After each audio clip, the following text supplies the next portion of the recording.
Our next topic in this course is contested performances. Contested performances are performances that are fiercely debated. We have seen that rituals are subject to change over time as participants decide to tweak different parts of them. However, participants are not always in agreement about changes in the format or who is allowed to participate. As one quick example, regarding the annual St. Patrick's Day festivals in Boston and New York since the 1990s, debates have raged about whether Irish American gay, lesbian, and bisexual groups can participate. Debates about rituals typically raise questions of tradition, authenticity, creativity, sacredness, authority, and ownership. In debates about the format of rituals, people whom we might call traditionalists may argue that the way things were done in the past is the proper way, while people we might call progressives may want to alter the form in order to make it resonate with present social realities. Then, other debates about ritual performances may focus on the participants themselves. Sometimes a group of people will insist that only they have the right to enact a certain performance or ritual, and that others who borrow that style are co-opting the ritual, that they are inauthentic, or even cultural imperialists. To explore contested performances in this short unit, we'll look at hula dancing in California and the Native American sweat lodge ritual as adopted by non-Native women. We will watch 2 short documentaries. You will first watch American Aloha, Hula Beyond Hawaii. You may be wondering, why are we watching a documentary about hula in a course on ritual and performance? Isn't hula a dance? First of all, set aside images you may have of hula from Hollywood films because those representations are inaccurate. In Hawaiian tradition, hula is a ritual performance.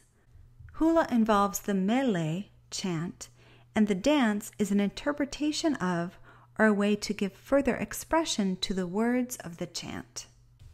Ancient hula, called hula kahiko, is a sacred performance, as the chants were often prayers to the gods, and the hula was performed as part of temple worship practices. Other types of ancient hula were not prayers as such, but they performed the solemn functions of retelling genealogies, praising kings and chiefs, and exalting nature. For many practitioners of hula today, hula retains its sacred meanings. Hula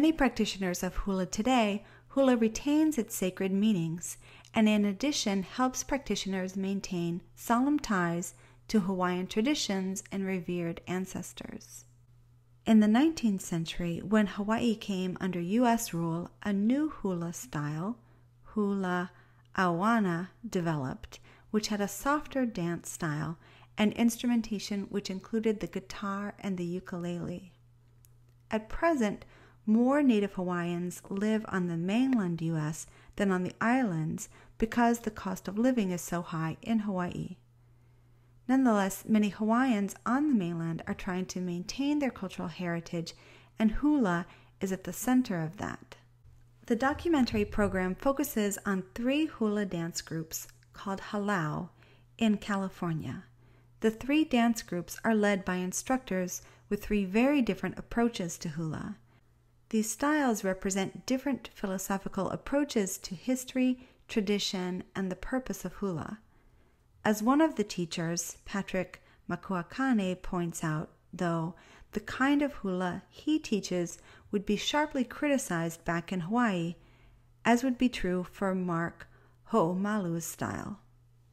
In other words, these are contested performances. As you're watching, pay attention to how the different instructors talk about history, tradition, and the meanings of hula.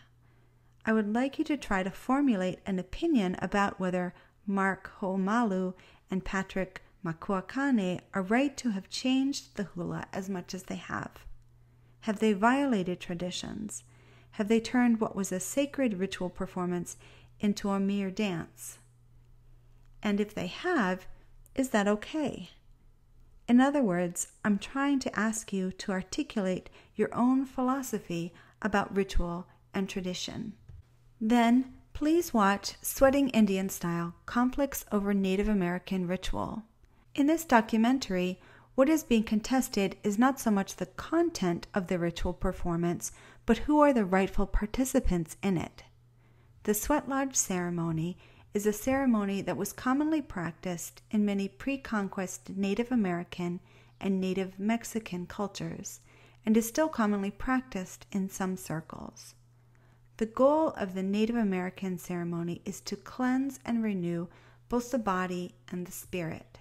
In recent decades, as part of the New Age movement, some non-Native practitioners have borrowed different elements of Native American religions and incorporated them into their religious practices.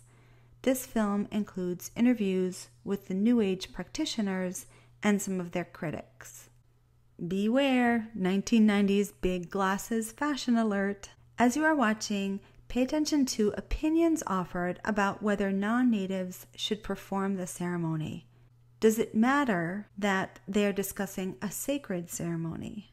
Does it matter that Native Americans were colonial subjects subjugated by European Americans and that the New Age practitioners are white? Is borrowing the rituals of colonized people a colonial act or a form of cultural theft? When is it okay to borrow someone else's rituals and when is it not? In your view, what are the principles that should guide ritual participation?